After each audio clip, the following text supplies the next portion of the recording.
Both in. Let's ride. Russ. Both in. Let's ride. Let's ride. Both in. Let's ride. Both in. Let's ride. Mic'd up. Let's ride. Hella smooth though. Let's ride. Guilty as charged. Guilty as charged. Guilty as charged. Guilty as charged. That's my guy.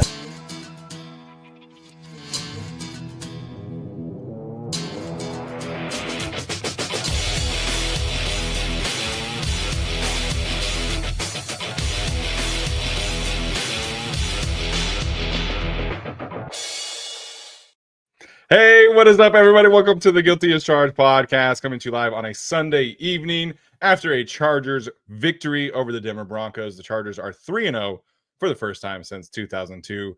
I was not even a fan at that time. I would have been 8 years old. So it's been a minute since the Chargers have been 3-0. Super excited to be here with my guy Tyler, breaking it all down. Tyler, what's up, man? How was the game today? Oh, it was fantastic. I mean, the Chargers are 3-0 for the first time since 2002. You know what else I was doing in 2002? Handstands. Let's go. Handstand night. Let's go.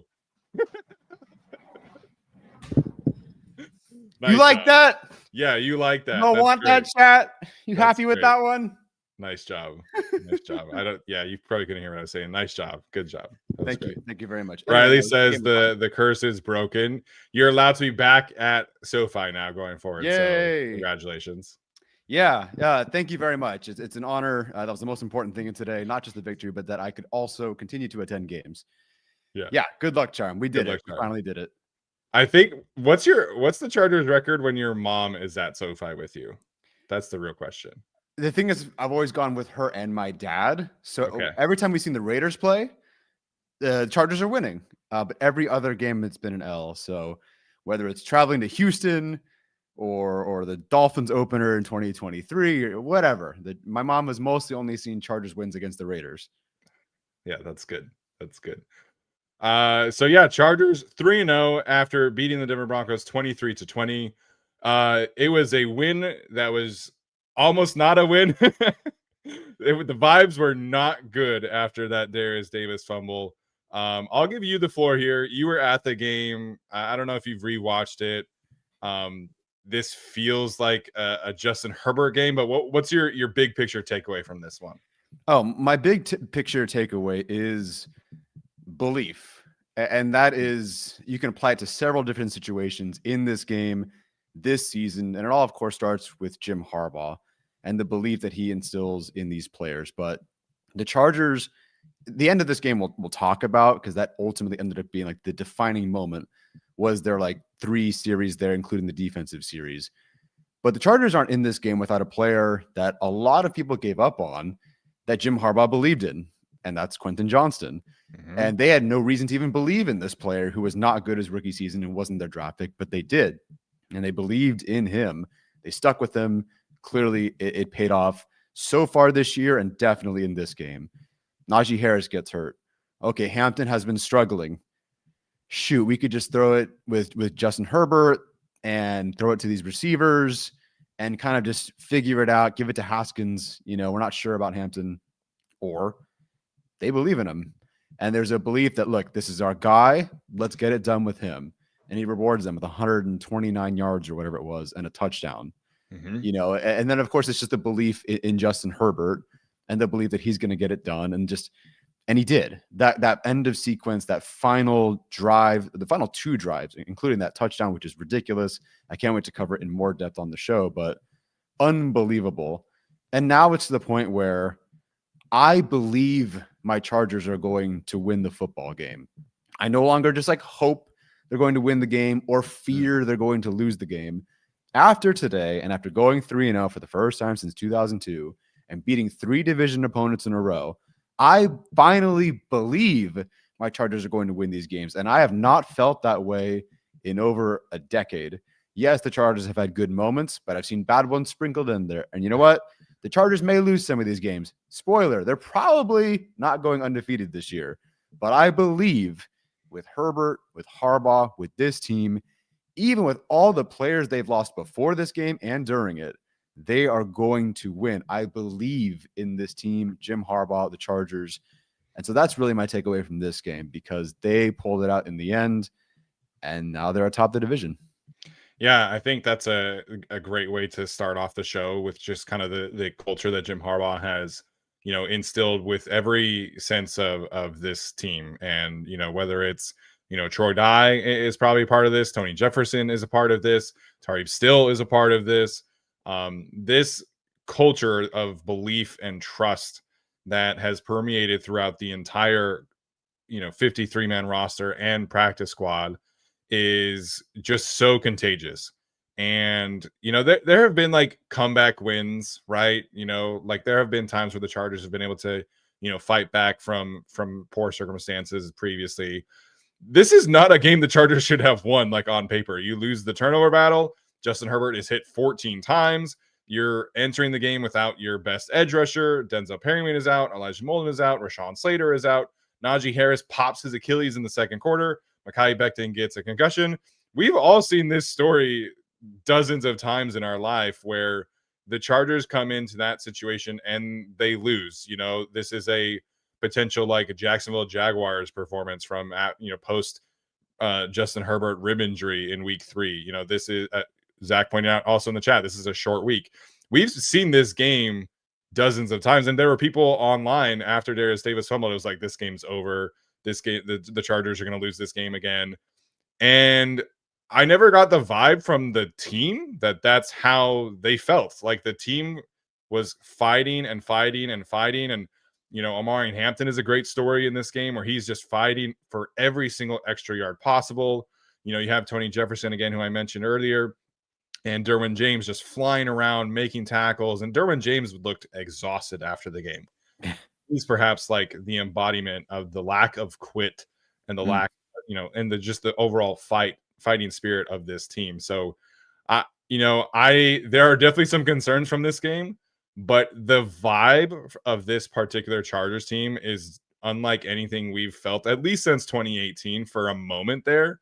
But this team believes in each other like no other team that I have seen in my time, at least covering, the Chargers. I think, we can go back to the LT days and things like that. And that team definitely believed in this way. But this culture is just so strong that this game, this game is lost in basically every other season in my lifetime as a fan. And today they come out victorious. They're 3-0 on the division. It's a monumental performance that can take them to new heights going forward. Yeah, the Chargers need these like this kind of inventory, this kind of thing you can throw and have in your back pocket when you have a moment. Maybe it is in Houston, or well, not in Houston this year. I don't think they're 0-3. On the road in some AFC team that might be decent this year, or perhaps hosting a game this year, because the Chargers are obviously winning the division right now, or in line to. You need to have moments you can fall back on like this as a team. And before it was just, like here we go again. I think Braden Fajoko tweeted today, like, look, I've been on these, 2020, 2021, 2022 teams. And it's like, yeah, I don't know how we did it, but somehow we lost the game again. And now just being able to sit back objectively, it's like, whoa, the Chargers are flipping the script on these. And it's just incredible that they're able to do this now, given the circumstances, because like you said, they mostly should have lost this one. We felt pretty good about the Chargers pass protection overall. We knew it would be a struggle, but you tell me, however often Herbert was hit, was it 56% of the time by the end? I think before the half, it was like 64%. It was, or pressured, I should say, that amount of time. Yeah. And it was dreadful. And you tell me, okay, Trent Pipkins is in and out of the lineup. He's hurt. You lose Najee, you lose Mekhi Becton. You and I were already very close to picking a loss before the game. And I was just, Henley, maybe he's healthy, maybe he's not. You tell me they lose Najee, Pipkins, Becton, and some other like key players like banged up here and there. Yeah, I'm picking a loss, but somehow they won. And it was wild for them to go, because I've seen this so many times with the Chargers in the stands, the opposite side. They've won, they've got it won, they've got it won. And then the Chargers go, touchdown, 3 and out, field goal, win the game. And in the span of like 4 minutes or 5 minutes of game time, whatever it was. I mean, they were they were losing that game. They were losing that game, en route to losing that game. And then it was, okay, now we're going to win. And that was it. Like the game, I didn't have time to react to the Chargers winning the game. It was like, oh, we just won. The Chargers just did it. It was incredible. People are asking about the vibes at SoFi. It was great. It was extremely stressful for about 55 minutes of that game. That Herbert to Keenan touchdown, just like imagine a collective sigh, but it's a collective cheer of just like a cheer of relief. And then suddenly we were in the game and the Chargers just won it. And I'm so glad the Chargers did. Yeah, there was definitely a lot of orange in the crowd. And there were moments where the Broncos fans were making some noise, but the Chargers fans, man, it was loud. When the Chargers were on defense, when the Chargers scored, it was a good environment. It looked probably about 60-40-ish on TV and just kind of the sound of it. So, hopefully we're kind of turning a corner here where, people stop selling tickets to opposing fans, but maybe that might just be wishful thinking at this point in time. But it was a good environment on TV. Just in general, like Harbaugh culture, kind of wrapping this thing up. The Chargers were 4-5 in one-score games last year. They are 2-0 to start this season. So there's just something that winning these games does for your confidence. And we kind of saw it down the stretch last season. Obviously, it didn't translate into a playoff win. But the win against the Bengals, the win against the Broncos, it just kind of catapults you to a really strong place. And we'll certainly talk about some of the concerns probably on Tuesday. But when you have this kind of belief and this kind of quarterback, you really can go into any place and win. And I think that's how the Chargers team is feeling. And there are a lot of different players that kind of, popped up and raised their hand and say, hey, man, like I can play too. And which is great to see. And like you mentioned, it all stems from that, just the culture of Jim Harbaugh and everything that he is believing to with these players. Yeah, I'll take an ugly win over a beautiful loss any day. So this was 100% at all. 100%. Time to give Mr. Justin Herbert his flowers. That was one of the craziest throws I've ever seen in my entire life. The stills of like when he is pressured to when he is releasing the football and Keenan Allen is like not even looking back at him and it's a touchdown.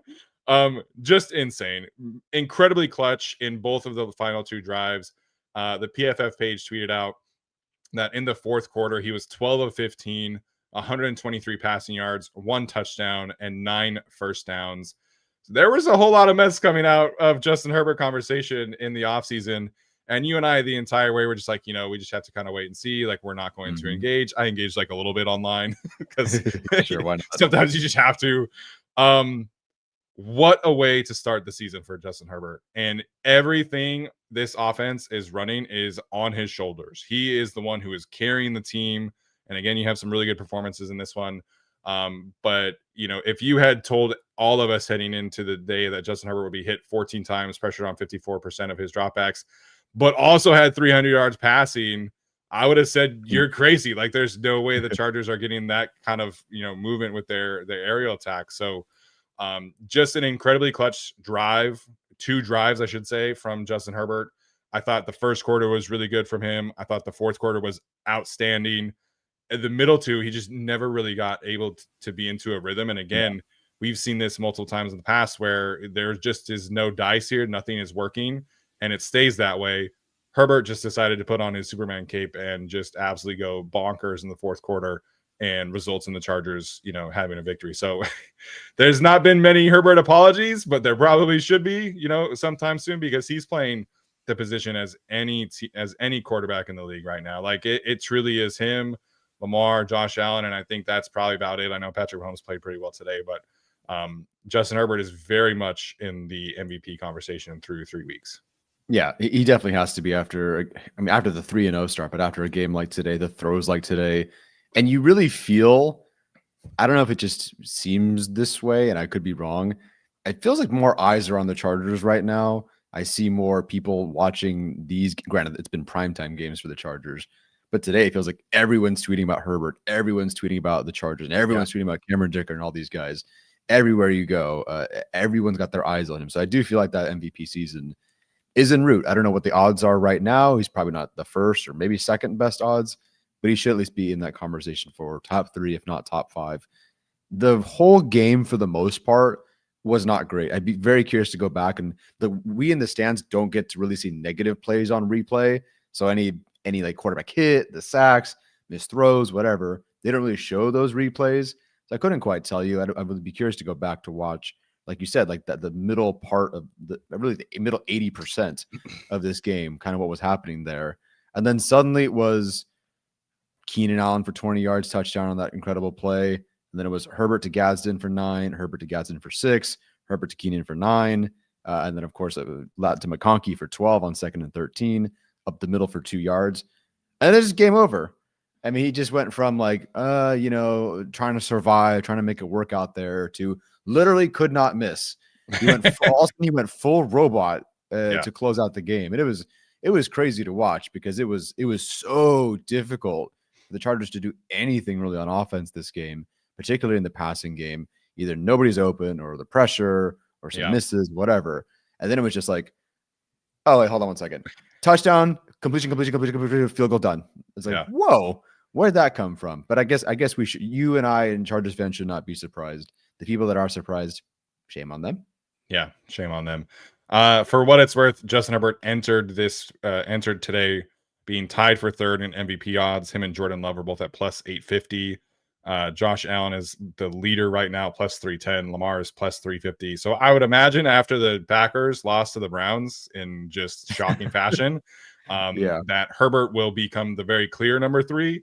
And then Baker Mayfield probably jumps into that conversation as well after the Buccaneers are in the top 3-0 realm as well. So he's playing incredibly well.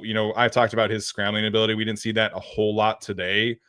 There were definitely times where he extended and threw, but he's doing everything right to get into that conversation if he isn't there already. Again, signature win on prime time Friday night against the Chiefs. Not obviously Monday Night Football and they won, right? But those are games that you should win.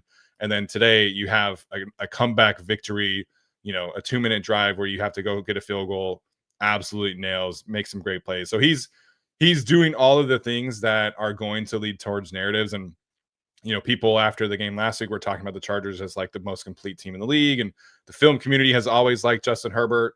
So he's doing the work. And, if he does ultimately end up winning MVP, then there's going to be a lot of Peyton Manning comparisons because that's kind of like a very similar trajectory there. Yeah. So yeah, man, I'm so pleased with where he's at. I'm so pleased with how he's managing the pocket. I would love for him to get hit less, but it was a great day for Justin Herbert. Yeah, it was. Will be tough to unseat Josh Allen and the Bills and what's likely at minimum a division win for them, probably number 1 seed in the AFC. Yeah. But he's like all the things we needed Herbert to do, which is, win the games, win the division, win in the AFC. That's all happening right now. So yeah, excited. I'm glad he's back in that conversation. As much as I understand why he was not previously in that conversation, it's nice to have him back because we know how talented he is. Yeah. All right, Tyler, you kind of mentioned Quentin Johnston there a little bit. We talked about Omarion Hampton a little bit. What's your next big takeaway here? Ooh, why not? Around to Gadsden. Alex, I know you're trying to go to sleep, so I'll bring it up for you. And maybe we can maybe just lump this in as like rookies in general. Some of these rookie players that are stepping up.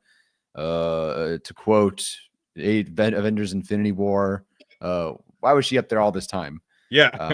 In that case, it's Oronde Gadsden. And why was he inactive all this time?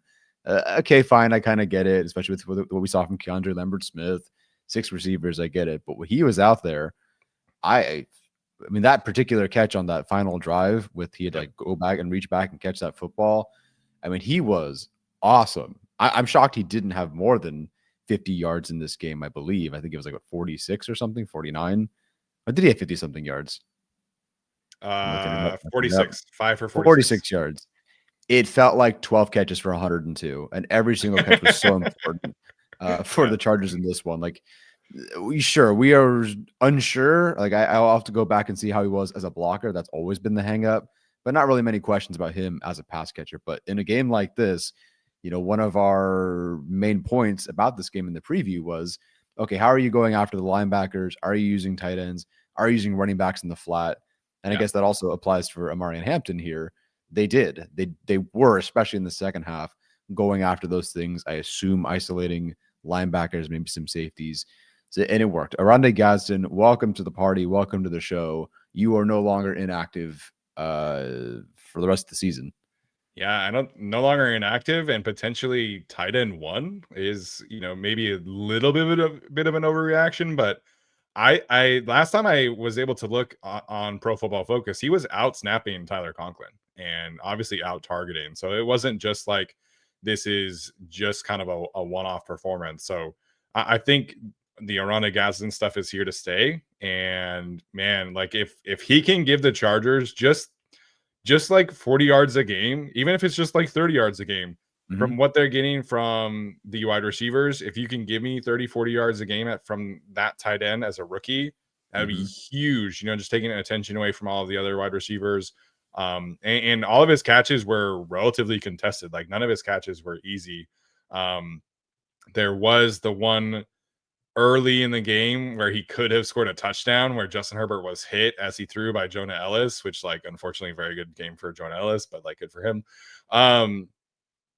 He was fantastic. Like you could see the trust that Justin Herbert has in him already. And I think Tyler Conklin's a good player, but we haven't really seen Herbert go out of his way to target him. Whereas Oronde Gadsden comes in the game and immediately gets a target, and then in a 2-minute drive gets 2 targets back to back. Like I think Oronde Gadsden is here to stay. And we'll see about the Will Dissly injury, but I don't think that should impact things, man. I think Gadsden should continue to be active, continue to be into the offense. And, I don't think anybody is happier than Alex Insdorf. And I will hand up here and say, man, like this is trending for me to be a huge miss for me personally, but, happy to have that be the case and happy to be wrong. Similarly to Tareeb Still, who was also really good today. But yeah, Oronde Gadsden, welcome to the party. Yeah, that'd be interesting to see how they use him. TBD on Dissly and his injury, right? Of course, he's not Will Dissly. He's not Tucker Fisk. But Conklin has firmly held that role. Yeah, I don't want to overreact to one game, but we people have been glowing about him all camp. Yeah. Didn't see a ton of him in the preseason. Saw that one great catch against the 49ers. There really wasn't much like on our screens. And then today it was just 86, 86, 86. Yeah. I don't know. I've seen Greg Roman go with Stone Smart, then suddenly forget that Stone Smart existed. So True. I don't want to overreact. True. But he's pretty clearly like at minimum, Herbert has a ton of trust in this guy. Like I'm honestly shocked at how frequently he was targeted in this game. Granted, sure, Pat Surtain, Moss, and these guys, like, you're not targeting against. They are going to go against them. Oh yes, Oronde Gadsden had more yards than Travis Kelce today. I'm sure a lot of people had a lot more yards than Travis. Yeah, I don't think Travis Kelce had a very good day. I haven't even looked at the box score of that game, and I'm pretty sure Travis Kelce didn't have that many yards. So, yeah. 86 has been fantastic. Yeah. Jumping off on a similar conversation here, Omarion Hampton, man, it was a great day for him. Over 129 total yards from scrimmage, his first career touchdown. The run game was not perfect today. There were certainly some short yardage situations, and again, like the Chargers, when they bring in their big bodies and everything like that, the run game does not look good at all. I don't like that the way that looks right now. And again, you have some injuries and things like that. But Omarion, dude, he was so close to popping like multiple big runs. And I know like the yards per attempt at 3.7 doesn't look great, but I thought for the most part, maybe 16 of those runs were really effective runs where he was able to get, some movement going and get some valuable yardage. The short yardage run game is a mess right now. So I just love his style, man. Like he just is so physical. He's so fast out there. And I'm really hopeful that the pass catching work is here to stay, because they were deliberately targeting him on swing passes where, he swings out there late in the fourth quarter and the receivers in front of him are blocking. Like that's a very clear intention. Like we're getting him the football. There are some Herbert checkdowns and things like that too. But if they can, again, just continue to keep defenses honest by throwing him the football, even if it's just a couple of things in the flat, that would be fantastic going forward. And so just a really positive performance from him. The run game, while not perfect, did look better today. and I am very encouraged to see that Omarion can continue to be this kind of player going forward. Yeah, first half was kind of more of what we've been seeing. That first play, you feel terrible. He gets hit 4 yards in the backfield. There's nothing he can do. That's just terrible blocking in that regard. Hampton, as far as I can tell, like had nowhere to really go. -4. Najee comes in. Blocking seems to be a little bit better. He has his. And it's like, okay, I guess this is one of those games. And then Najee Harris gets hurt. And we'll talk about that. And it's awful thing for sure. But then it's like, okay, Hampton, you're the guy. What are you going to do? Yeah. And I love that they were incorporating. I don't remember the last time a Chargers quarterback threw that many passes to a running back on purpose. And was it like intentionally to get there? Maybe Austin Eckler, I'm guessing. And that might have even been a Phillip Rivers thing more than a Justin Herbert thing. That was always a Phillip Rivers thing. Rivers always found the check down running back, the guy to the flat. And there were a couple of times where they were just like, Herbert was so intentional getting that to Hampton, and he looked wonderful. I really wish he had a walk-off touchdown to close out the game, and that final pass catch that he had, because it really looked like he could have broken that if he had made one more guy miss. But yeah, to go from the guy who I really was not sure about in that first half to putting everything on his shoulders and fighting for yards and getting more, catches and picking up more receiving yards. So great to see. Like, that's just a big sigh of relief, I think, along a lot of Chargers fans. One, just that he looked good. And two, after losing Najee Harris, that you're like, whew, okay, so the future of this rushing attack or this receiving attack, whatever you want to call it, it seems to be in good hands right now. I'm very happy for him. Yeah, no, I definitely agree with that one. A couple other big shout outs today. You mentioned Quentin Johnston, 6 catches, 89 yards.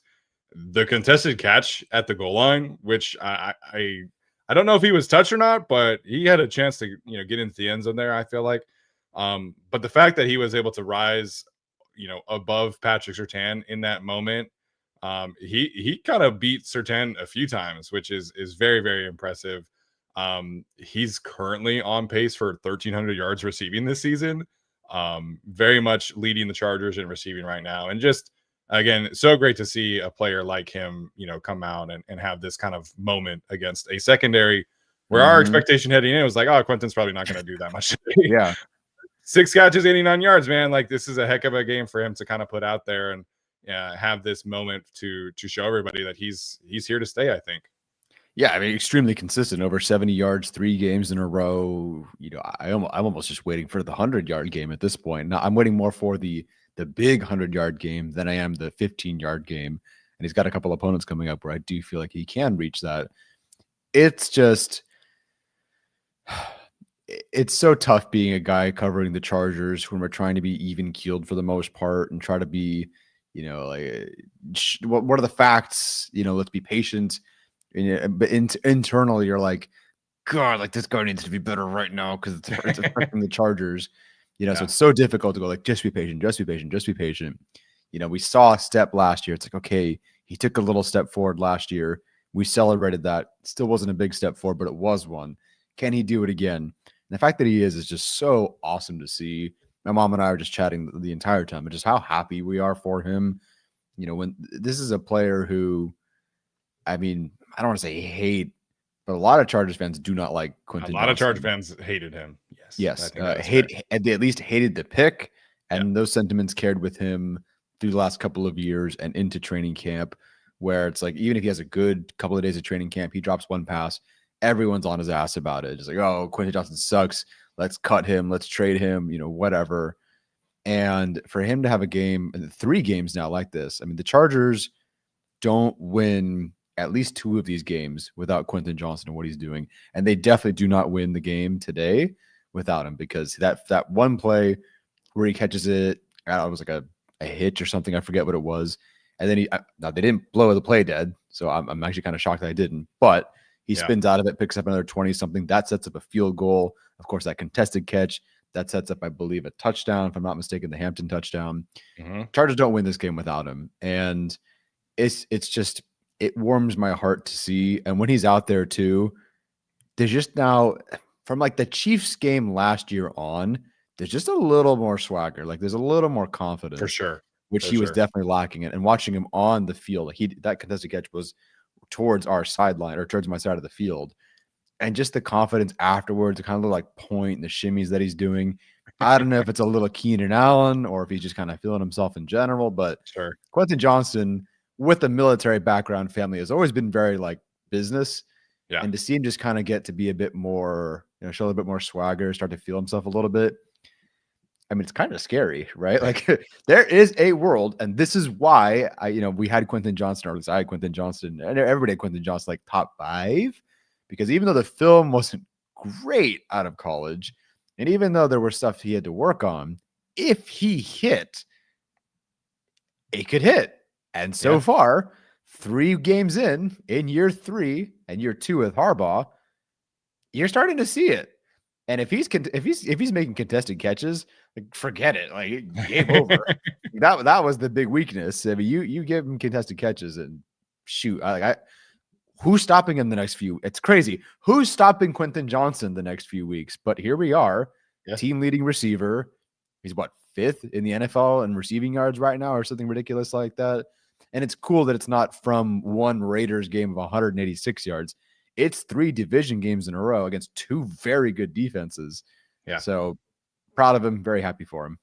Yeah. Proud of him is definitely real. And the confidence has been an issue for a long time. Like we saw, the Packers game of his rookie season, he has that drop, and you could just tell it was not the same player going forward. And same thing last year against the Ravens. He has that drop. It's just not the same player. So what, I think this is here to stay. I don't think he's going to lead the Chargers in receiving all year long. I think, right now teams are really keying in on Ladd, and we'll see how long that continues, but I would still expect Ladd to end up leading the team in receiving. Eventually he's just going to have some big games. I thought that could have been today, but we'll see what happens there. But overall, very, very happy with Quentin Johnston and where he's at in his development. And, there was just there's a lot of people who just think that like, oh, player is this 1 year and he can't be anything else the next year. And Quentin Johnston has just improved every single year that he's been in the NFL. It's only been 3 years, but a lot of that is huge credit to him as a person, as a player, credit to the coaching staff. But this is just a great reminder to everybody that we as fans should not put players into a box. Like if as long as they're still young and improving, they can continue to do that. And, you and I took a lot of heat for saying like, hey, like it wasn't great last year, but it was an improvement and that can continue to happen. And no, he can't improve. And it's like, well, here we are 3 games in, and he is leading the Chargers in receiving, coming up in contested catch situations, coming up in the clutch. Like he deserves a lot of credit for the Chargers being 3-0 right now. Yeah, and give it up to Sanjay Lal, who, when he was hired by Jim Harbaugh and Greg Roman, the track record and some things you hear are kind of spotty, but okay, Ladd McConkey's working. Like Ladd McConkey, you could argue that's plug and play. He's a good prospect. He looks good. Great. Taking Quentin Johnston and turning him into a player who's now top 5 in the league in receiving yards and looks as good as he does, and now might be making contested catches, that's pretty damn impressive. I know he's a first-round pick, so it's not like he's working with well, I actually do want to talk about the defensive line in a bit because some of those guys were awesome today. Yeah. But I got to give Sanjay Lal some credit because I think I was unsure about his hire, and he's arguably the best like offensive position coach on the team. Yeah, I agree. All right. Before we get to the defense, we are going to take a quick break for our audio audience, and then we'll be right back after this. Do you want to start with the defensive line, or do you want to start with Mr. Derwin James to start with the defense?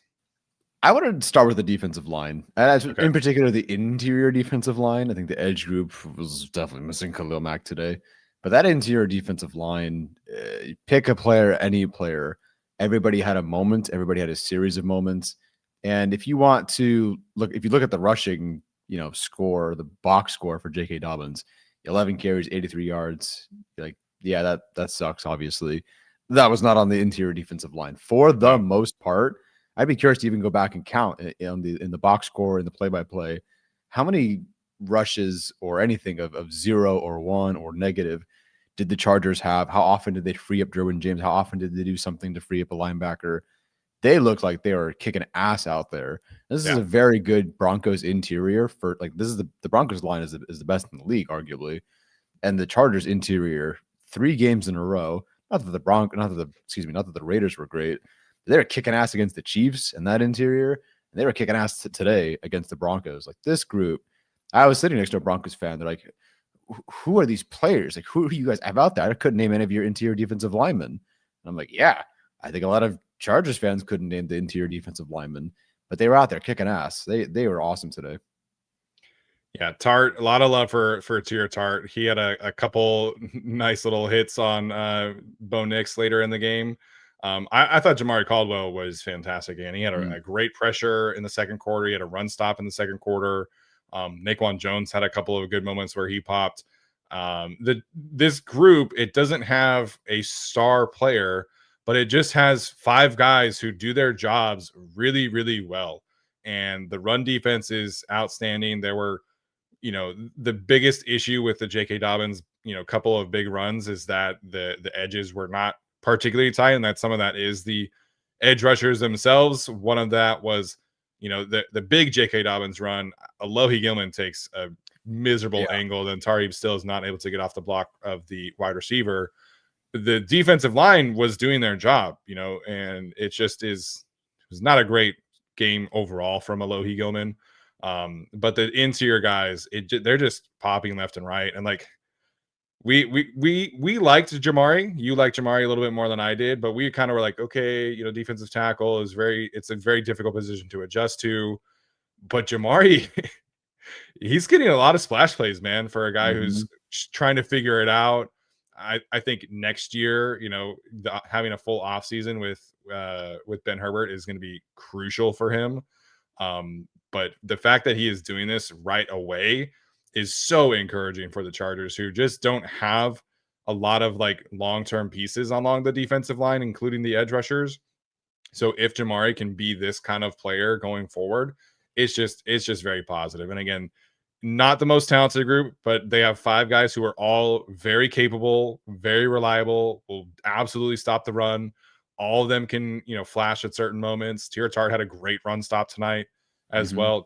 Earlier today, I should say.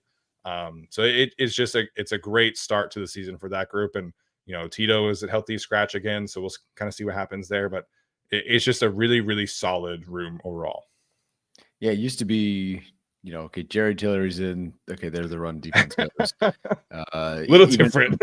A little different, yeah. Sebastian Joseph Day and some of these guys, in theory, could be good, but they'd bring in like Fahoko and Gaziano and the guys that like we don't really know much about, right? But they just do the dirty work and run through the scheme perfectly.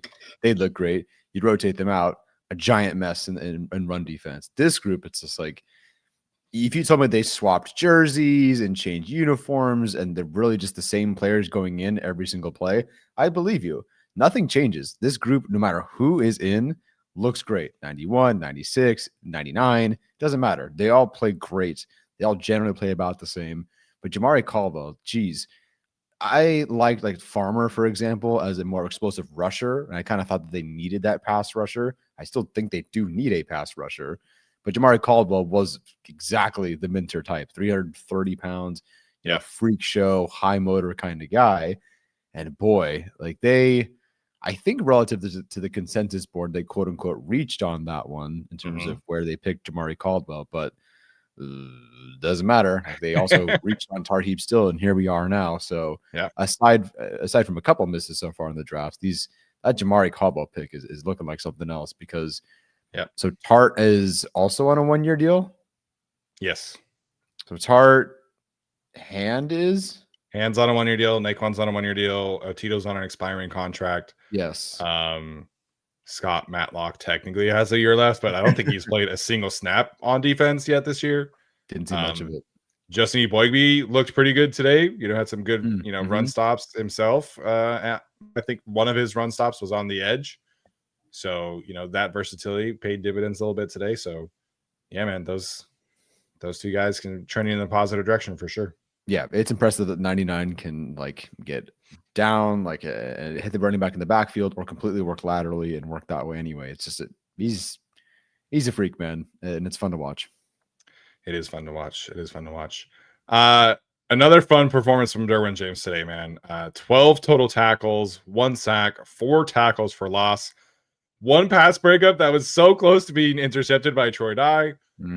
Just a banner day from Derwin James. I think there was like 1 missed tackle that I'm sure he would like to have back, but there were multiple times where he's on the edge, like lining up as a stand-up rusher, getting a pressure on Bo Nix. Obviously there's blitz work, the coverage work.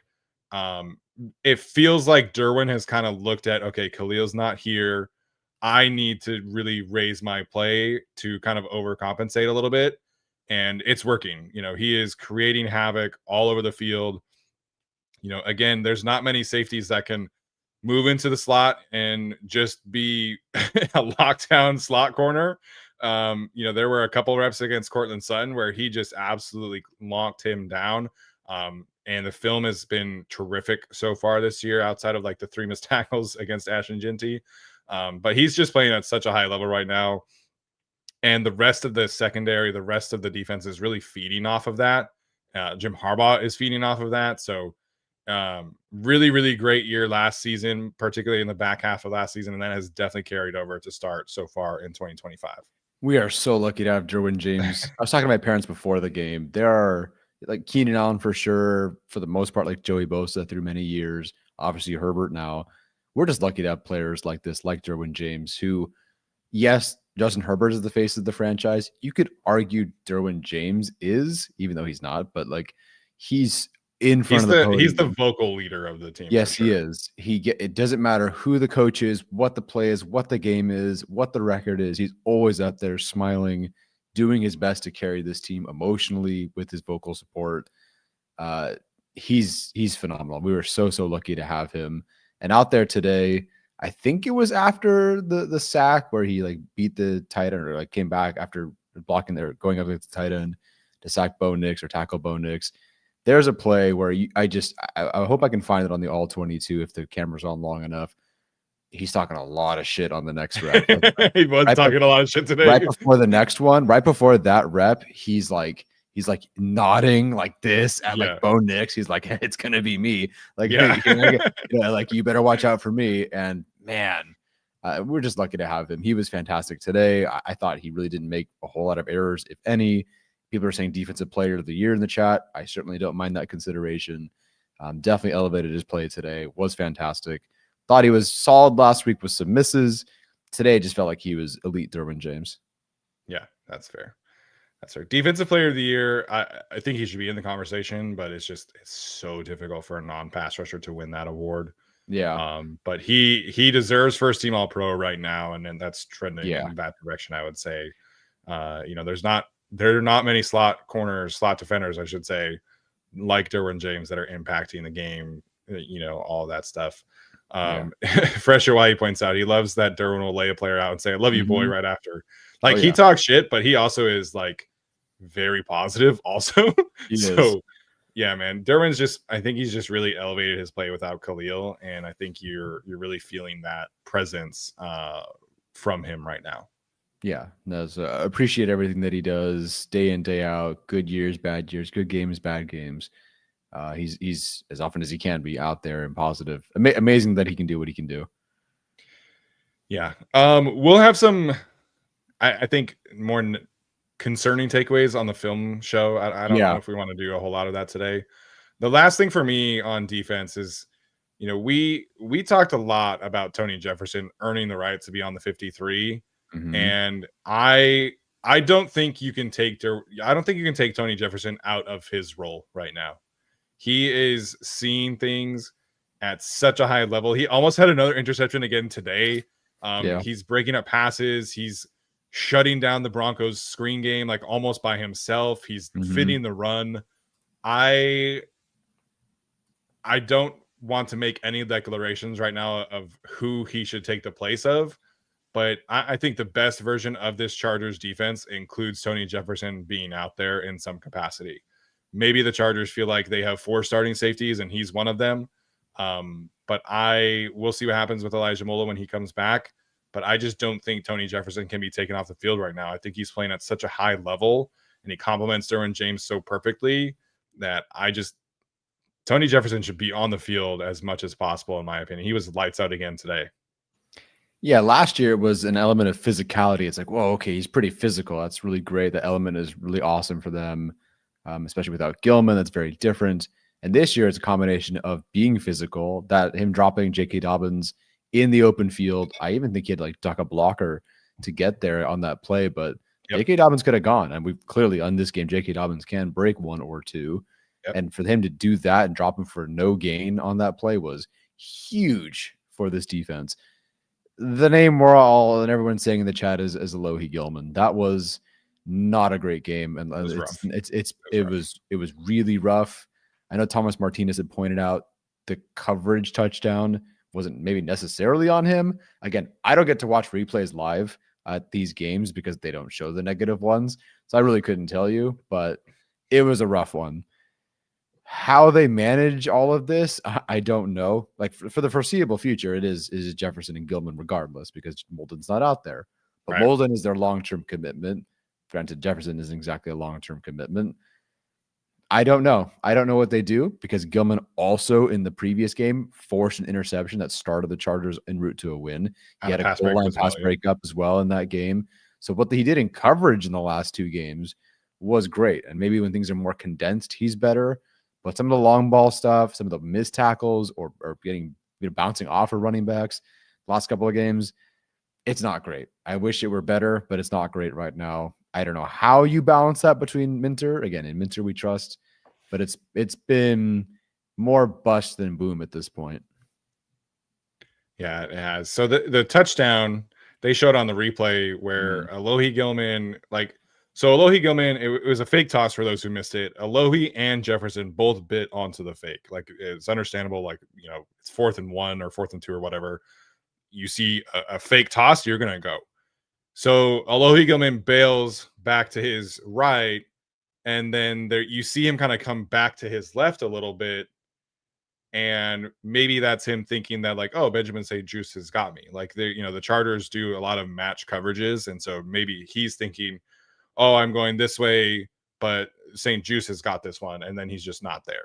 So that could be the case, but it's not the first time where Alohi Gilman has either guessed incorrectly this season, and it has cost the Chargers deep.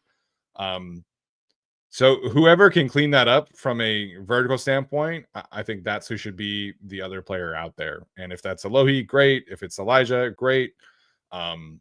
I just think Tony Jefferson is playing at such a high level right now that you got to keep him on the field. And you can do other things like play dime and other things like that. But I don't know, man. I don't want Tony Jefferson coming off the field at this point. He's just playing at a great level right now. Yeah, he is. And brings a good matched energy with Derwin James. I don't know if it's just the veteran presence or what, but he brings a great energy to the defense too. Yeah, 100%. All right. Last thing here, unfortunately for the Chargers, there were quite a few injuries today. Najee Harris. Did they show the replay in the stadium? I don't think they did. No, I watched it on social media. Yeah, it was a very clear pop of his Achilles, and just horrible situation, for a player who is dealing with the eye issue, things like that, and just at his age as a running back. It's not great. Just a horrible situation. Right away, you see him, hold out his leg, and obviously Jim Harbaugh confirmed afterwards that it is an Achilles tear. They are likely going to put him on injury reserve soon, unfortunately. And just wish him nothing but the best, because those Achilles recoveries, they're getting better, but it's just difficult for that particular position where you're cutting and there's so much stress on your Achilles. It's tough, man. So hopefully he's able to recover, be back soon in any kind of capacity. But yeah, man, that was tough to watch. It was, and it was tougher because it was working with Najee Harris. They were finally leaning on him more. I think he had 6 carries before the half, because he was hurt before the half. So 6 carries before the half, was clearly en route to double-digit carries, was the better running back up until that point. Yeah, 6 for 28 today before he got injured. Yeah, so over 4 yards a carry for sure, close to 5 yards per carry on that one. Yeah, was finally looking like Najee Harris. Even though there was, and true to Najee Harris, there was no 25-yard run, there was no 15-yard run, but by golly, 4 to 5 yards on every play. And it was money for them. It was so nice to see he could get them 2nd and 6, or if it was a 2nd down, it was 3rd and 2, whatever it was. Najee Harris was getting it done. And then all of a sudden, like from our perspective and watching the game, did he fall? Herbert's got us all of a sudden jump over him, completes the first down, and we're cheering. And then it's, just terrible. And then I open my phone on social media, and everyone's immediately saying Achilles. Yeah. Terrible, terrible, terrible. He's not obviously not like over 30, but it's the mileage for him. It's not the age, it's the mileage. If you know where that's from, let me know. And it sucks that he has that many carries, and then now is going into free agency next year with an Achilles tear. Feel terrible.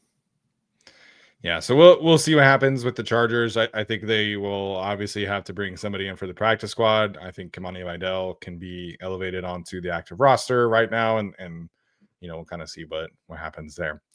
Other injury news: Mekhi Becton did not finish this game with a concussion. He was obviously out for the rest of the game when that happened. Jamari Sawyer came in for him at right guard. Trey Pipkins was dealing with an ankle injury, was in and out basically like the whole first half, and then he also got poked in the eye. So Austin Deculus got quite a few snaps at right tackle. We'll see. Those ankle injuries for offensive linemen are very tricky. They can kind of tend to linger a little bit.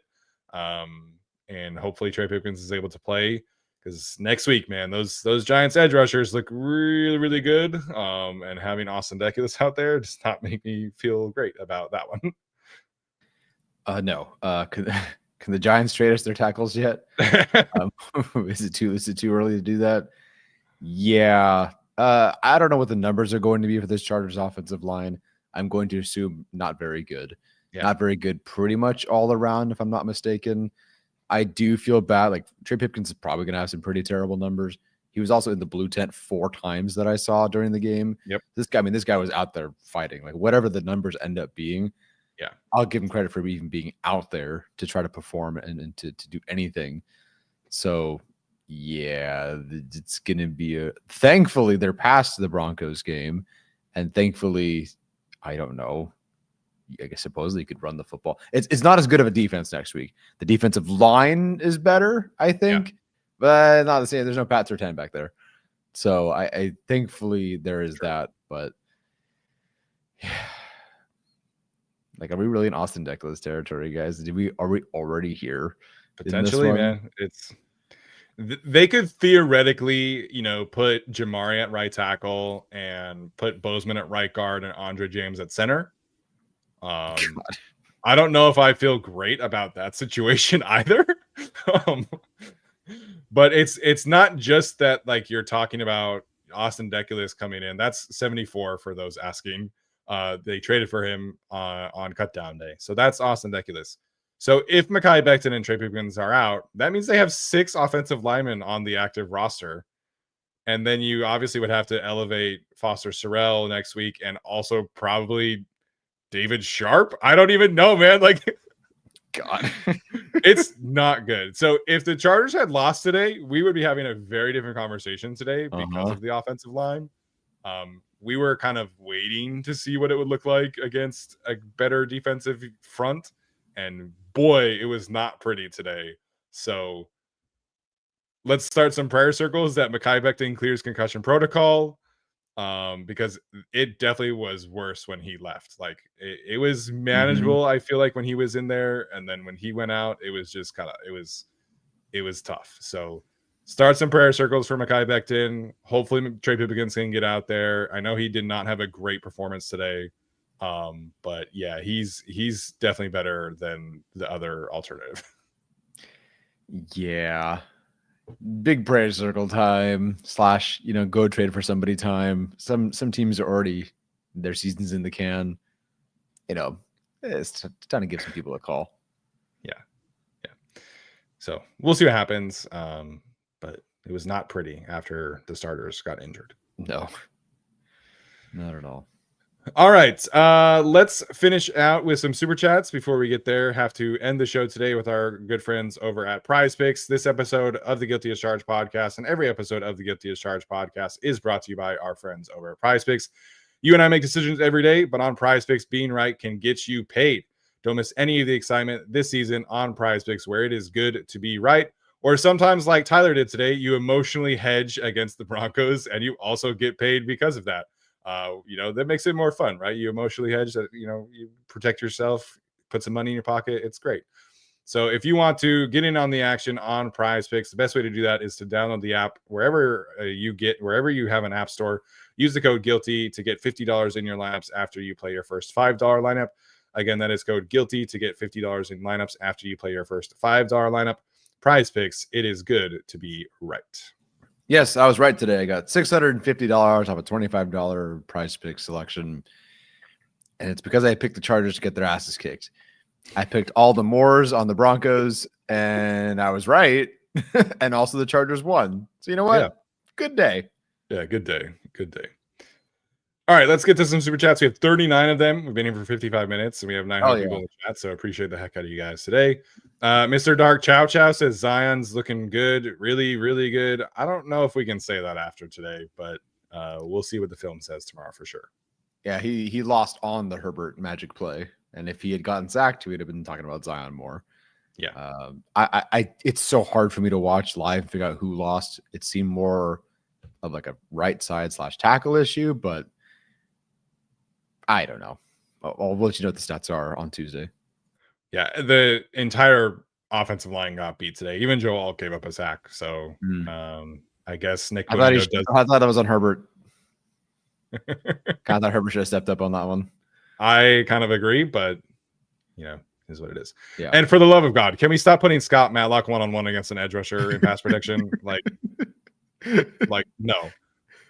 All right, Scott Matlock, go block Nick Bonito. Yeah, here's Max Crosby. Thanks for the Prize Picks win, I guess. You know what? Keep doing it. Keep doing it. So dumb. Fabio Moreno says incredibly important victory here. I definitely agree with that. Defense kept us in. Herbo made it happen. Can Derwin compete for Defensive Player of the Year? Another comment there. And then he says, shout out to Alex, who loved OG in this draft. Worried about special teams this year. Have seen big returns against and not much in our favor. Yeah, I'm glad you brought that up. I completely forgot about special teams other than Dicker winning the game. It was not very good. The Darius Davis fumble, the J.K. Scott punt towards the end of the game, that was like 30 yards. That stunk. They gave up so many big returns in this one. It felt like over and over and over again. The Broncos were getting to the 35, 40-yard line, and the Chargers, I'm watching them just walk through mud and wet concrete to try to get to the 25. It was dreadful. Their special teams was not very good today, and then it won in the game. Yeah. Ryan Ficken did make an adjustment. He put Omarion Hampton back there instead of Hassan Haskins on kickoff, and then Darius Davis got hurt. And obviously Ladd McConkey was finishing as the punt returner. So the difference in starting field position this game was definitely noticeable. So hopefully, Ryan Ficken is still one of the best, special teams coordinators in the league. I expect him to figure this kickoff situation out. Having Hassan Haskins back there is just kind of a non-starter, unfortunately. He's a great blocker, but if he's back there, teams are just going to keep kicking to him, and that's just going to continue to limit their, starting field potential ability. Yeah, so good return by Davis, helped set up an eventual touchdown. Right. They had Jaw Taylor had a tackle today to close out the game. That was great. Dicker had his field goal. So good moment still, but it's going to get better than it was today. For sure. Sean Bergen said, what a game. My in-person streak has hit 6-0. Must be nice, Sean. Now a flight back to Virginia and on to a trip to New York. He's one of the people you saw today? Or yes, yeah. Sean is one of the people I saw today. Got to talk to him. He told me before the game, and he said it before too, that he's never been to a game where the Chargers have lost. And I looked at him, and I'm just like, that might be today. Thankfully, it wasn't. So it was very close. It was a Tyler versus Sean luck battle, but thankfully Sean has enough good karma, enough good things going for him that they won. Yeah, my attendance record for both Utah and the Chargers is about 500. So 6-0, that would be incredible. That would be really fun. So Sean, let me know if you're going to the Pittsburgh Steelers game because that's the game I'll be at. So come back out and hopefully we can continue to get your streak to 7-0. I love when the Chargers have like one bad thing go wrong. All of a sudden I get just a flood of replies like, don't go to, just leave the stadium, like, please go home. So yeah. That's funny. NSN says that he needed a cardiac bypass, but worth it. 3-0 LFG. Dude, I've never seen a ball in the air for 45 seconds before, but on that flea flicker play, yeah, I'm watching it. I'm going, oh no, oh no. My heart could not take that one, and then bloop, incomplete. I mean, we just it was crazy. And that third down stop too. I was recording the third down stop at the very end, and the dude was open. And I swear you could hear a pin drop in my area. All of a sudden, everyone just goes, just dead silence. Yeah. It was a rough one, man. Tough one on the heart today. Yeah, tough one on the heart today. Tough one for Bo Nix as well. Yeah. Thank you, Bo Nix, as Romeo says. Thank you. Theor says MVP, MVP, MVP. That's my QB. Let's go. Here we come, baby. Here we come, MVP. Hell yeah, man. I forget what Theor's prediction was. I think it was 27-13 Chargers. You and I had them winning by 3. That felt about right. Yeah. Slime Rustbug says 10 MVP, 3 defensive player of the year. A lot of love for Derwin James today, right? Yeah. So that's awesome. I love seeing that for Derwin too. One of my favorite players of the last decade-ish. Yeah, for sure. Good stuff. For sure. NSN back says my Super Bowl hopes have ignited. Apparently we can win without an O-line now. Am I wrong? Please say no. Yeah, I guess so. I mean, they've got a good left tackle, and I'll see about the other players who have been playing well up until this point. Yeah. But yeah, I don't know what to do with 3-0 and 3-0 in the division to start the season. Yeah. That's never really happened for me as a fan.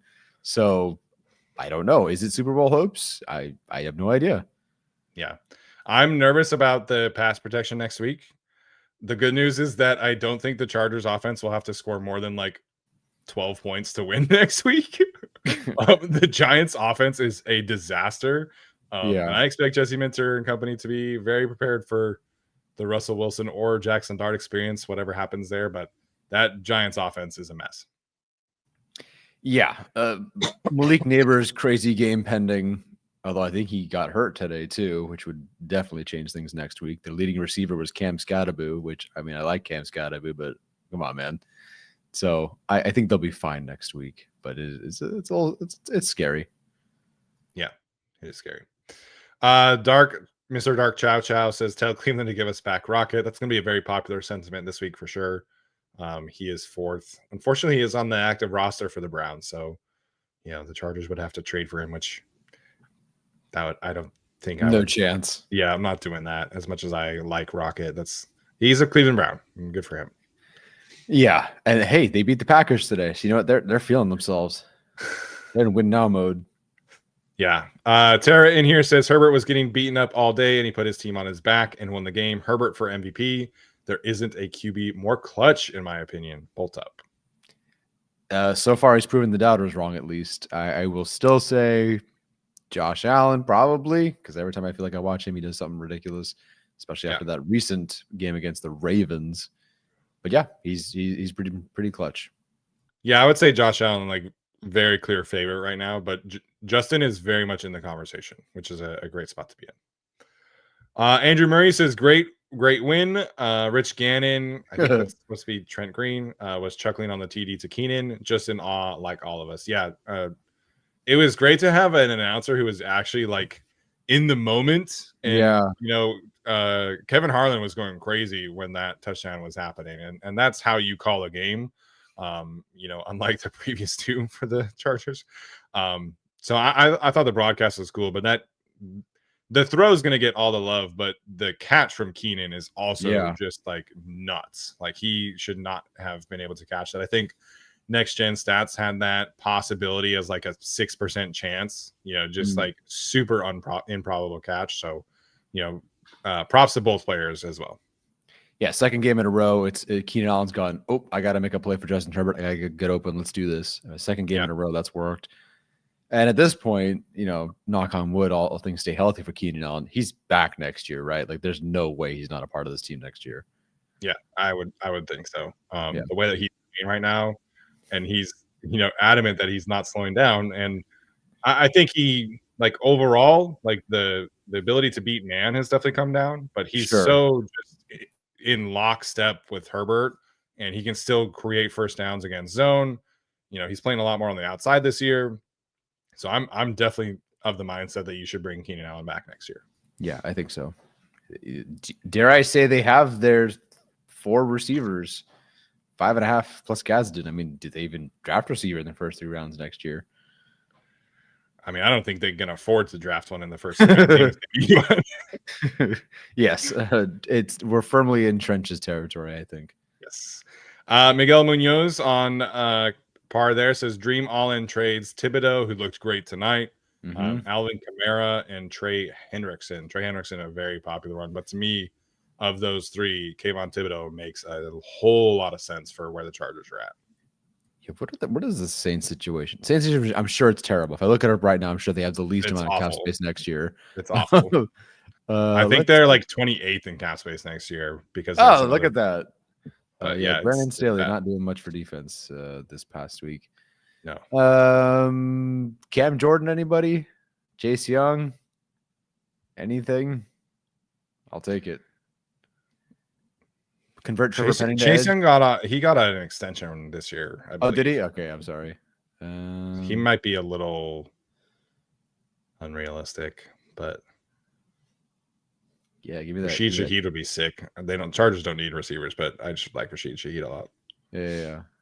Give me my God, Cam Jordan has a $19 million cap hit next year, but it's a void contract year. Yep. Neato. Saints are hilarious. Yeah. Anthony C. So there's no way they can make Gadsden inactive now going forward after the way he just played, especially with the trust Justin had him in crucial moments. We definitely agree there. Big moments. He was one of the first players to get targeted in the game. So Herbert very clearly trusts him. And like you said, it's just kind of like, why wasn't he out there for the first couple of games? It didn't matter, but sure. It's just it's funny to see when they announced him as active, I was like, okay, maybe he'll get a target or 2. I was not expecting 7 targets and 3 crucial catches. So big credit to him. And Herbert obviously gives a lot of trust to him. Yeah. And then Conklin had a drop on a screen today, the one that they were going to run. Yep. And it looked like it was going to be a big play.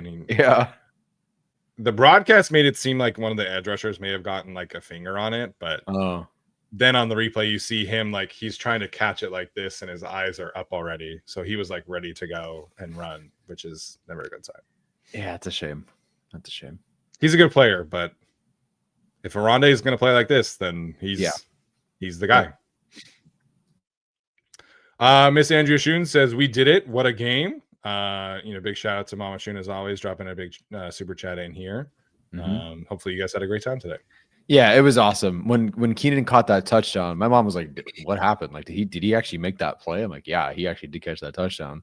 We were sitting there dumbfounded at that play because it was a nightmare. Herbert's about to get sacked, and then suddenly it's like, "Oh my God, he did it!" And we were dumbfounded.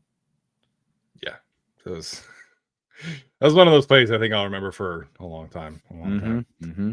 Stephen Gallard says Tyler can attend games now. Again, I should say, pulled the fuck up. Yes, I'll be there for the Commanders game. Yeah. Yeehaw. We'll see if Jaden Daniels is playing at that point. Well, at the rate Marcus Mariota is going, let it rip. Board Grind says just bought a QJ jersey. Love to see it. Inspiring comeback story. I like that. If it pans out or doesn't pan out, I think there's a lesson to be learned here with Quentin Johnston in evaluation, in patience, in development, all that sort of stuff. So yeah, I like that. Yeah, I think that's cool. Very nice. Dre says respect Demon Gadsden and Tarheeb. Yeah, Tarheeb he's become an elite run defender right now. Yeah, he's awesome. Been great to see. I don't think he's getting targeted a ton, but he's executing his role at a very high level for sure. Yeah, and for the most part, I think you tweeted it. You said it on the previous show. if you're throwing a comeback or an out route against the Chargers, it's getting broken up. It's crazy the rate at which they break these plays up. Yeah, Benjamin St. Juste had a couple of those today. So yeah. See, we didn't cut Quentin, we didn't cut Benjamin St. Juste. Keep some of these players sometimes. Yeah. Yeah, it just shows that you can't cut everybody. Nature's Calls podcast. Our guy Thomas in here says winning isn't everything; it's the only thing. Definitely. Only thing right now, 3-0. I think they're en route to 4-0 too, which is going to be nuts. So yeah, right now it is the only thing. Nitzer666 says glad to see Fisk getting on the field. While I'm happy for QJ, I feel they are relying on him for the deep ball a bit too much. And then he also says props to the D line. I think there was only two. Okay, so didn't get to watch the replay on that one. I think like the second to last drive for offense. Did Herbert miss Quentin Johnston? Yeah, Herbert missed him. Darn. Yeah, he was open. Yeah. It wasn't like super wide open, but right. he had a couple steps on Surtain there.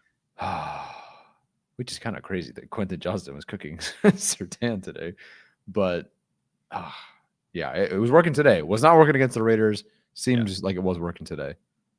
I think, what you want to avoid with Quentin are like the comebacks where he has to like come back to the football and win a contested catch. Like his catch today, which was a contested catch, is just him being an athlete. Like we know he can do that.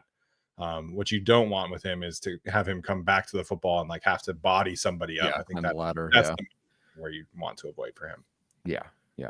He's drawing attention away from the other players too. Like teams are respecting his speed, so I think there's a good balance here that the Chargers are doing more so than last year, where there's still a lot of horizontal routes, there's still a lot of deep overs, there's still a lot of digs, but then occasionally he is kind of their sacrificial X player as well. Yeah, absolutely. Your friendly neighborhood Spider-Man says Chargers should sign Damian Martinez. He's a free agent. I can confidently say he will not pass their character checks. Yeah. Pre-draft, I think even during our live stream, just like, oops, I guess there's not so great stuff about Martinez. So yeah, sucks because the film was great. He was a player we both really liked. So but that is why he is a free agent. Mr. Cub DB Swanson 7 says, let's go. I joined this fan base after Bears fandom. Torture, great game. Let's go. The Bears did great today. What are you talking about? But thank you for being here. That's so funny. I'm genuinely curious with all the bad Bears seasons. Like, what was about that? What was it about last? Like, was it when the time expired? Like, if you were a Bears fan as is, why did you jump ship to go? And why did you pick the Chargers? Yeah, because if I were a fan who lived, I'm assuming not in California, I don't think I would pick the Chargers. Yeah, especially if you're like trying to get away from heartbreak. But yeah. I don't know, man. I mean, they haven't had a 4,000-yard passer or wait, did Caleb pass for 4,000 yards last year? Anyways, their quarterback history is like almost as bad as the Browns. So yeah, I don't know, man. That's some real strength of you and a Browns fan or a Bears fan for this long. Yeah. Yep. We win says big dub. Any chance the Browns give up Rocket for a 2027 7th? Shout out to Section 321 for holding it down today. Nice. The Chargers are not trading for a back that they cut. Like they will explore other options, I think. No. And again, Omarion Johnson was better in the preseason than Rocket Sanders. Yeah, so they could promote him. But yeah, shout out to Section 321. Oh, yeah. Becca Schoon says 3-0 Biatch. Hello, Becca. Becca was actually in Salt Lake City performing this past on Saturday, I believe. So yeah, nice. Good stuff. Holding it down. Yeah, Brooke and I are going to be in Salt Lake at the end of October, going back for Utah's homecoming game against Colorado. So nice. Should be fun. Then we'll be back for Thanksgiving also. My parents asked what they should have out there in Utah, and I immediately said funeral potatoes. They could not find it anywhere, but I was like, this is the one random piece of knowledge I have. Here we go. There's obviously a long list of stuff. There was some pizza controversy this weekend in Salt Lake because Dave Portnoy, who's very famous for his pizza reviews, was in Salt Lake doing some pizza reviews, and one of them allegedly like served him a pie that they don't actually cook, but Yeah, I don't know. If your parents are going to Utah soon, or if Becca needs food recommendations, I can definitely provide some. But Sounds good. The thing I miss most about the food scene in Salt Lake is the breakfast scene. They have like 4 or 5 places that are just like phenomenal. So oh yeah, no, we had breakfast. I forget where it was. It was delicious. So I can vouch for that. Josh Albertson says, who's more responsible for the Chargers win with Tyler in attendance, Madison Beer or Jim Harbaugh? Well, I don't think Madison Beer was there last year when I saw a lot of losses. So I'm going to go with Madison Beer. Again, I said on Twitter, God bless that woman. Whatever it takes, they are 3-0. And if they want to let her on the field like Bill Belichick's girlfriend, whatever, man. At this point, if it's working, it's working. She probably was on the field pregame, but hey, man, Justin Herbert was in a not all Nike outfit today for the first time in pregame. So wow, yeah, he was in a plain white tee with jeans and some Jordan 1s, which technically are Nike, but like he almost always wears a Nike sweatsuit to these games. Yeah, so the fact that he was not in that Nike sweatsuit, salute to Madison Beard for getting him, right from a fashion perspective. Pretty good, Justin. Love it. Jacob Arnall says Herbert is nails. One of the most underrated part of his game is his toughness. 17th game-winning drive. Yeah, man, there's not a lot of quarterbacks that in this particular game lead a comeback where you're getting hit 14 times. Backup right guard, right tackles in and out of the lineup. Najee's out, Slater's out. It definitely takes some real mental toughness to lead this one. So I agree with Jacob here. Yeah, super tough. I wish he got a couple signature scrambles in there today, but kept things alive and clearly had a great final throw. Yeah, I agree there. Nicholas Petrilli says Denver won the turnover battle. The Broncos defense sacked Herbert 5 times. Denver somehow had more rushing yards, and we still won. That's Jim. Yeah, again, if you told me that's how the game went, forget it. I think the Chargers got absolutely killed at home, and I'm banned from SoFi forever, but they pulled it out. Yeah, Jim and Justin, I think, is very appropriate there. But shout out to Nicholas for bringing that up. Yep. Harun Ahmad says, late to the show, had to put the kids down. Love you guys. Appreciate you jumping in here whenever. Yeah. Hopefully your kids went down okay and the family's well. Yeah. Yeah. They got, I'm assuming, school tomorrow, I'm guessing. So good luck to them at school. And yeah, thanks for jumping in. Anthony back with another one, wants to know our updated record predictions now. 15-2. I think traveling to Denver is going to suck. Yeah. That game in Denver is going to stink if they played the exact same game. Maybe that game doesn't matter. Maybe that game doesn't matter. And in which case, maybe 15-2 is correct. Maybe they do lose that one. But yeah, I'll still have them losing to the Eagles, I think, because if the Eagles are as good as they are in the trenches and Bo Nix is not their quarterback, I think they'll be fine. Yeah, I'm a little nervous against the Commanders. That defense looks really good. Nate Tice pointed this out on his show that the Chargers defense is very susceptible to scrambles, and Jaden Daniels is the scrambling king from last year. So I'm a little nervous about Washington. The Colts look like an absolute wagon right now on offense. Mm-hmm. So I don't know about that one. I think Miami, New York, I feel very comfortable there. Mm-hmm. We'll see about JJ McCarthy coming off an injury, Vikings bye week, etc. The Titans look like the worst team in the league, comfortably. Did you see the Michael Pittman's quote from today? No. He said that they could tell by during warmups that the players just did not want to be there. And then we were watching the lead up to Sunday Night Football, and they were showing the highlights of that game. And players are walking around on defense, and there's just not a lot of love right now happening in Tennessee. So, we'll see what happens there. But they look like worst team in the league. I think they should beat the Steelers. At Jacksonville is a little tough for me right now to get a feel for, but I think that's a game that they should win. Raiders should win. Eagles is probably a loss. At Kansas City is probably a loss. At Dallas, they should win. So at that point, after Dallas, you're maybe looking at 12 and what would that be? 12-3, 12-4. Yeah. Obviously, if you're not counting the games they just played. Yeah. I think I'll throw 3. I don't know, because it's one thing to look at how they're playing right now and say, well, of course they could win those games, but they've lost Slater, they've lost Najee, Pipkins is hurt, they've maxed out for 4. That's the part that gets the Chargers, even in years that they are good, is that the Chiefs will probably close out the season very healthy. And unfortunately, the Chargers, at this rate, they have not been. Yeah. I predicted 12-5 before the season, and then Rashawn got hurt. I lowered it to 11-6. Mm-hmm. I think I'll probably end up back at 12-5 right now, maybe 13. But there are some games that I think are swinging towards the Chargers' favor, against the Chargers' favor. So I'd say 12-5 right now is what I would feel comfortable with. Yeah, bump them a game back up. The schedule has changed.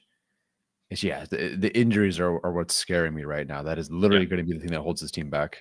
Yeah, especially on offense. Mm-hmm. Okay.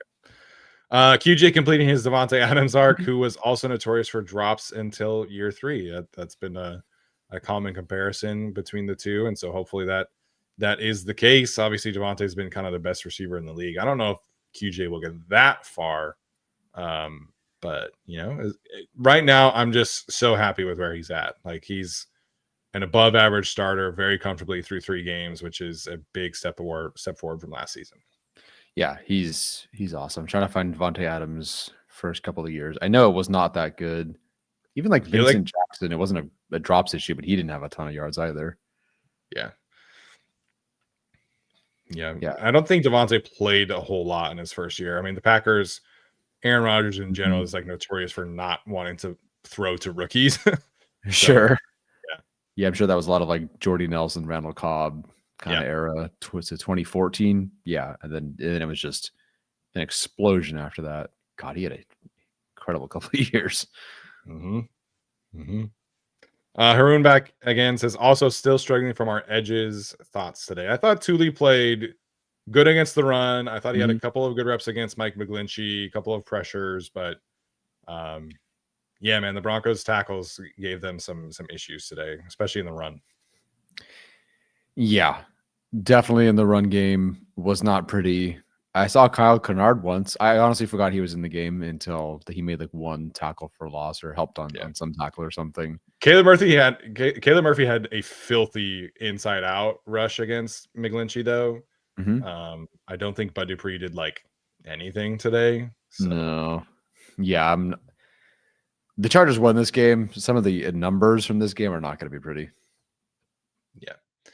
I think trade for an edge rusher before the deadline, draft one very early next year is definitely where I would be trending towards right now. Colin Camp says $165 on Prize Picks today. Nicely done. Thanks, boys. With Najee headed to IR, what are we doing with the running back room? Bolt the fuck up. 3-0 in the division. What a start to the season. Who's got it better than us? Nobody at this current point. $165 on Prize Picks. That's awesome. That's pretty good. What are we doing in the running back room? I just kind of don't think they're not trading for anyone. I don't believe anyone's going to randomly be available. There's no random McCaffrey option there. If for some reason the Buccaneers were terrible, I would have absolutely pounded the table for Rachaad White, but not happening. Yeah, I think in the short term, we'll see them elevate probably Kamani Vidal to the active roster. Maybe, what's his name? Amar Johnson? Yeah, Amar Johnson. Maybe him. I don't know if they have like a super good feel for him. I just would like to see, Kamani and be able to get that chance as a playmaker. The free agent running back list is not great of those players available. It wasn't great before free agency. It wasn't great before free agency. You're talking about Zach Moss, who I think is like pretty comfortably retired. Like, he's doing a podcast and content creation stuff for the year right now in Salt Lake. So Jamal Williams, Gus Edwards, Chase Edmonds, who I think was actually it's going to be Gus Edwards, man. Joshua Kelly is available. Anybody? So how about Gus Edwards? Yeah, no, I think they'll, maybe they'll sign somebody from a practice squad, or, there's got to be some other, undrafted free agent. They could bring Naheem Miller-Hines back. He's still a free agent. Yeah, probably. Shake up some stuff on the return Yeah, that would be nice, actually, now that I say that out loud. He looked very good. Just Yeah. don't fumble. Yeah. JNut23 says, been a QJ apologist since day one in the Discord. That is actually very true. I can vouch for that. JNut has been supporting QJ through thick and thin right now. Yeah, feels good. Feels good that we've had some patience with him and it's starting to pay off. Yeah. B asking, is Ladd just getting doubled? Why is his production so much lower? Is he still looking good to you guys on film? He's definitely still looking good on film. He's definitely still getting open. There were a couple of times today where I thought he was just like really close to breaking a big play. He's getting a lot of attention and coverage. I think teams kind of headed into this season in a very similar way where they just don't want Ladd to beat them, and they're kind of daring Quentin and Keenan to do that. And right now they're doing that. So eventually things will get spread out a little bit more. So I'm not concerned about Ladd. I understand if you have him in fantasy, you're probably like really frustrated. But he's still a really great player. I think he still ends up leading the team in receiving. They just kind of need to continue to spread things out and get some attention away from him. Yeah, the floor is still very high, like clearly another 40-something yards today. So he will always have like a 4-catch, 40 kind of role. The good news is that other players are producing right now. So it's not as much a McConkey thing. It's like you said, a defensive attention thing. He'll be fine. Honestly, against the Giants this week, that could very much change. You know, the Giants secondaries got toasted by Tyquan Thornton tonight. So that's where they're at. Yeah. Your friendly neighborhood Spider-Man says this team's mentality the season after the playoff loss last season is so much different than the season after the loss to the Jags. Jim Harbaugh saved lives. That is definitely true. Like the Chargers were asked a ton during training camp about the Jaguars loss, and you could tell that like they just were so drained by it. Yeah. Whereas this season, it feels like they were very much ready to like turn a new page and embrace the new season and things like that. So it is very different. That's a good point from him. Yeah, and the result. I mean, when they went 0-2 after the Jaguars lost the season, like every fan threw in the towel. It was like, yeah, we know where this is going. Doesn't matter what's happening, and yeah, we know what happened. 3-0 after a loss is awesome. Yeah. Silver lining is obviously if they had fired Brandon Staley after the Jaguars season, then Jim Harbaugh's probably not the coach right now. Yeah, I can't even imagine who was in that cycle. I mean, Sean Payton really wanted to coach Justin Herbert. Oh, that's right. Yeah, that's okay. I don't know. It's a real, sliding doors moment, but I'm okay with 2023 ending the way that it did to get Jim Harbaugh. Yep. Michael Flores, is it time to have the Alohi talk? I think we have had the Alohi talk today, but is there any other takes you want to bring up about Alohi? No. People will be calling for him to be benched. It's not going to happen, but potentially play less when Molden comes back. Yeah. Austin says, bolt up. What a throw by Herbert. What is your record prediction now for the rest of the season after that huge win? We kind of covered that, but appreciate Austin for jumping in here for a big $20 super chat. Yeah. 12-5. You know what? I'll give you all what you want. 13-4. Let's go with that. There you go. Saul Espinosa, what do you guys make of repeated blown coverages? Yeah, that was really frustrating. Again, I don't get to watch the replays live because they don't show us the bad stuff. But the 3rd and 20, whatever it was, the flea flicker miss, then the 4th and 1 or whatever it was, that miss. A bit of a surprise. The Chargers have mostly been nails in that department, and they were not today at all. Sean Payton pressed the right buttons, whatever it was. Yeah, Sean Payton definitely pressed the right buttons. I think the communication just was not on point today as it was last week. So I don't know. I'm curious to see what the film exactly says there, but there are times where the Chargers safeties outside of Derwin and Tony Jefferson are like really biting on play action, and then they're getting beat over the top. So, I expect Jesse Minter and company to correct those issues. And there's been blown coverages for their standards, but if you're watching other games, there's a lot more blown coverages happening. Sure. It's just that the Chargers ones are almost always happening on like 4th down or 3rd down. Like it's a big play and it feels so much bigger than it is. But over the course of the 3 games, you're only really talking about a small handful of plays compared to what the rest of the league is experiencing right now. Yeah. Robert Souza need to see more passes to the flat/back sooner in the game, especially if Herb is getting blitzed. Why does it take GR so long to adapt? I don't know. Need more passes to the flat and back sooner in the game, especially if Herb's being blitzed. Why does it take him so long to adapt? I don't know. How often do teams really in a half to start the game adjust in between quarters? I don't know how often that happens. So at least like after the half, they're like, okay, this is pretty intentional. Yeah, halftime adjustments are a myth in the NFL because your halftime in the NFL is like 10 minutes long. Like you get back into the locker room, you probably take a shit, eat some food, get an IV in that order, get some liquids, get some treatment, get a shot if you need a shot. And then the coaches are probably like, hey, let's go. Like, let's keep up this, da, da, da, da, and then you're back out on the field. Yeah. The only time you can really make an adjustment at halftime is in the Super Bowl because the Super Bowl halftime show is like 35 minutes long. Yeah. So, as a play caller, you can definitely like adjust as you're going. But, I agree that the running backs need to get more involved. Greg Roman really wants to have his backs into pass protect. And Omarion Hampton's great at it. And Najee Harris, was really good at it as well. Hassan Haskins is good at it. So it's kind of a double-edged sword where, you want to push the ball down the field. And in order to do that, you need your backs into pass protect. But I do agree. I would like to see Omarion in particular now get these touches again going forward because it looked great today. Yeah, I hope so. Would he have 6 catches today? I don't know if 6 is going to happen, but 2 to 3 sounds great. Yeah, I agree. B back with another one says cut Matlock, which is a very popular take online. Have Fisk be fullback / H-back, please. How did Fisk look? I thought Fisk looked good. Okay. I don't remember him being beaten badly in any replays or anything like that. Mm-hmm.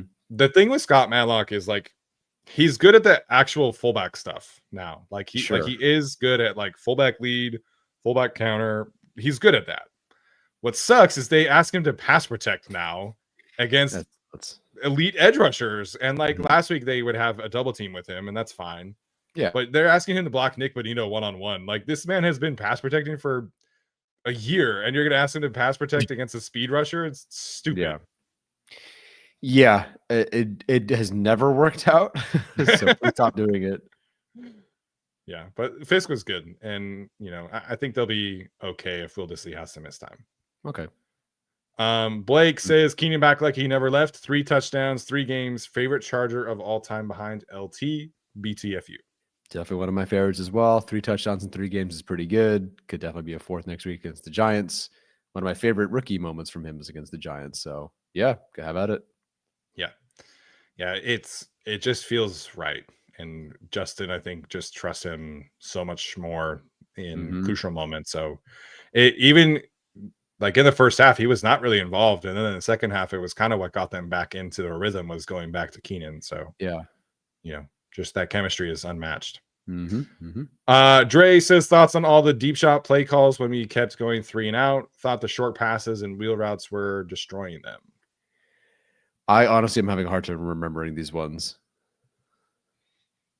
There were, after when Nick Bonino beat Joe Alt for the sack, it was 2nd and 18, and they threw a go ball to Quentin Johnston, and it was like very blanketed from Patrick Surtain. And I'm like, in that instance, you're like, why are you throwing it deep? Why aren't you trying to get some yardage back? Sure. And then they just had to punt right away. So there are moments like that where I'm a little confused, but I think the deep passing play calls are what this offense is built around.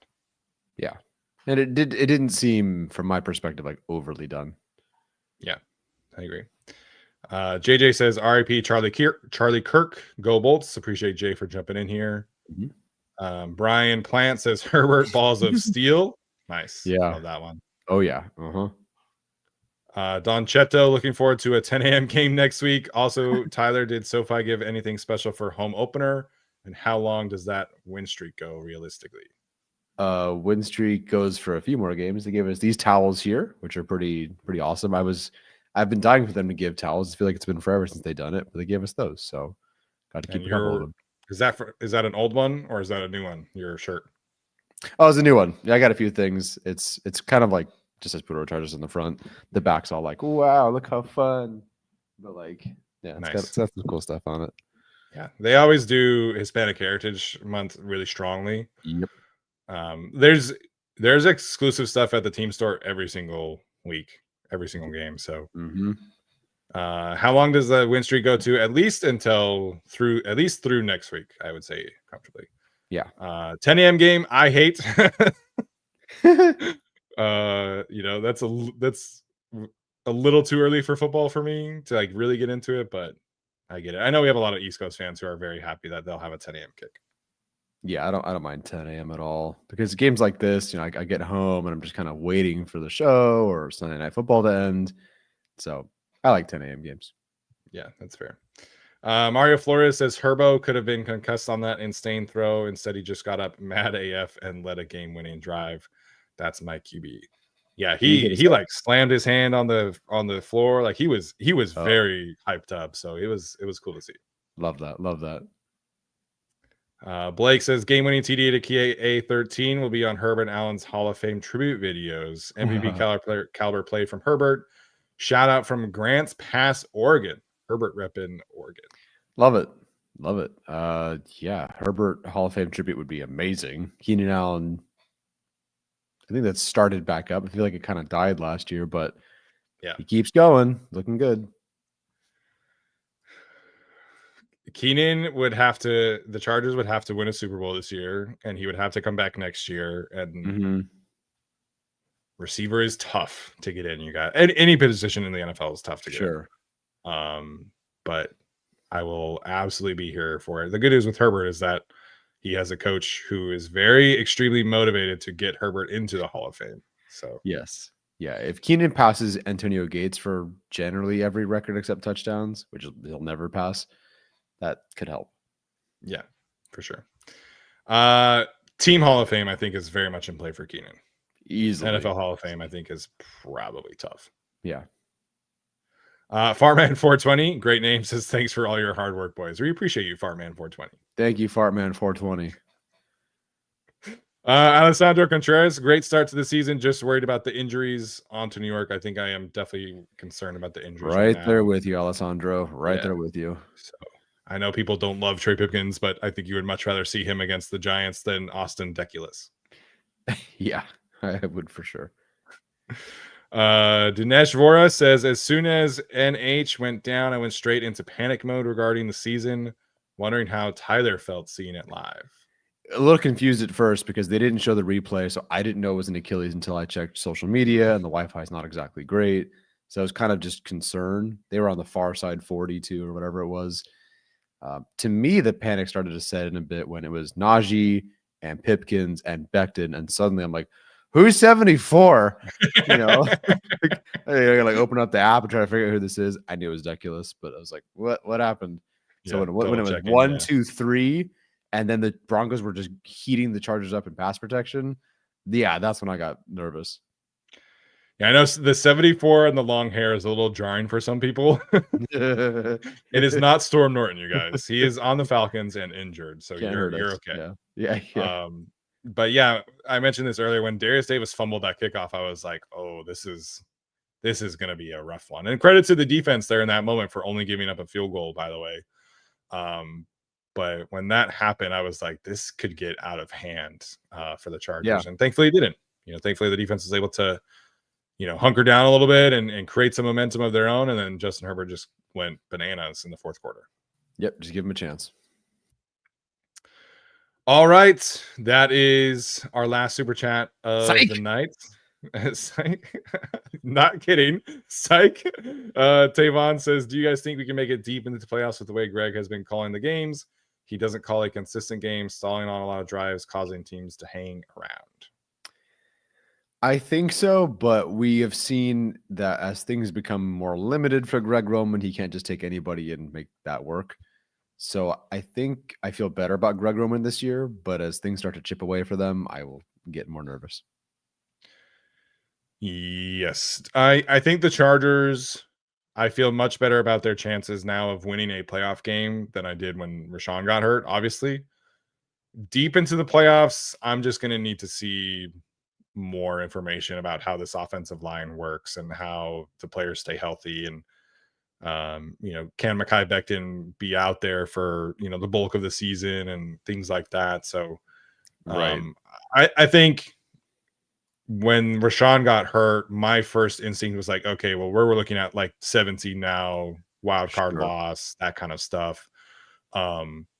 Now I think I feel comfortable about their chances of potentially like hosting a game, or maybe you're the 5 seed and you go to Indianapolis and you win. I feel more confident about their ceiling being a playoff win than I did when Rashawn got hurt. So that's a big credit to Greg Roman for adapting. But the stalling of drives is definitely an issue, and the 3 and outs is definitely an issue. Mhm. They've got to figure out a way to get more drives going consistently. I do agree with that. But the Greg Roman experience so far this season is so much better than anything he was doing last season. Even after today, I still feel like that. So, he's definitely taken things up a notch. Herbert has taken things up a notch. And I think you have to feel pretty comfortable with where the offense is at as a whole. Yeah. Let's see the run game get going now. Yeah, I agree. And it looked better today. So, all right. That was our last super chat. We've been here for an hour, 40 minutes. We appreciate the heck out of you guys. Tyler, any final thoughts before we head out? Look, 3-0 doesn't happen very often, clearly. So celebrate it, enjoy it. Don't relax because the Giants next week. But it's the Giants next week. Yeah, it is the Giants next week. Like I said, you probably only have to score like 13 points to win next week. But is what it is. That was a fun one, man. I know we recorded later than we usually do after a win, or at least after the last 2 wins. So we appreciate you guys for the turnout. The chat has been a lot of fun. Hopefully you guys enjoyed today's show. We will be back on Tuesday with our film review. Very curious to see how that goes, but we always like watching that and getting some extra takeaways. So should be a good one. We will see you guys then. As always, bolt up.